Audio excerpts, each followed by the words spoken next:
À la mort d'une personne, il se pose généralement des problèmes liés aux funérailles, mais les plus récurrents et les plus souvent sont des problèmes liés à l'héritage ou encore au partage des biens laissés par les défunts, constitués en biens mobiliers et immobiliers.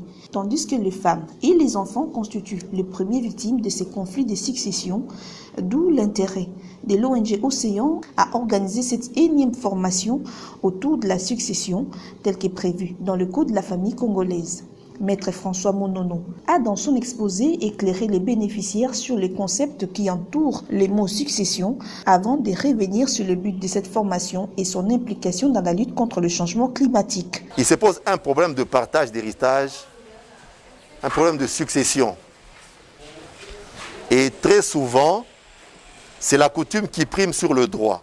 Et dans le cadre de cette campagne, nous avons voulu refaire sortir le droit, sensibiliser les personnes cibles, en l'occurrence les mamans veuves, les ONG à caractère féminin, les jeunes, les orphelins, leur faire comprendre qu'en cas de succession, le Code de la famille congolais a bien régi la succession. Cela rentre dans le cadre du volet justice sociale et économique de notre partenaire Diakonia, qui cherche à ce qu'il y ait un accès équitable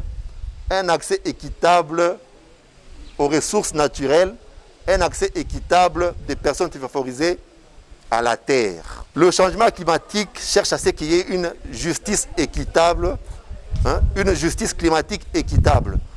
Et cela fait cela nous demande à ce qu'il y ait un accès équitable, un accès juste à la terre. Raison pour laquelle nous avons fait allusion à la succession, que ce soit la succession ici en milieu urbain et en milieu rural et en milieu forestier.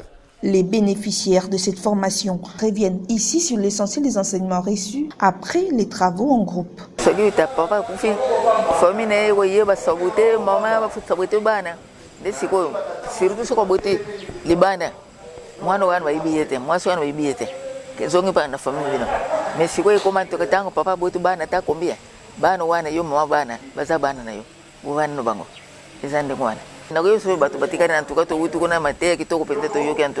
De nos jours, le problème des successions, c'est un peu très grand.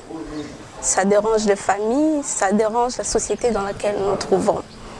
Et ce que j'ai compris, c'est que nos familles posent toujours des problèmes sur ces problèmes de succession-là.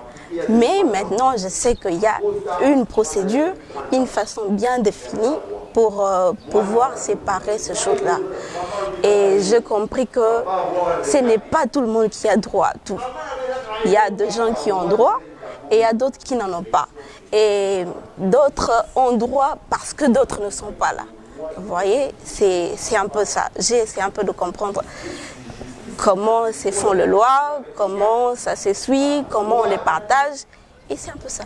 Cette session de formation qui se tient du jeudi 18 au vendredi 19 juin dans les communes de Lansele et de Mongafula ont connu la participation des représentants du bourgmestre de ces différentes communes et s'inscrit donc dans le cadre du projet de renforcement de la résilience des communautés face au changement climatique initié par l'Organisation congolaise des écologistes et amis de la nature avec le concours de son partenaire Diakonia depuis 2016 en milieu urbano-rural dans la province de Kinshasa et en milieu forestier dans l'ex-province de l'Équateur. 15 minutes par rapport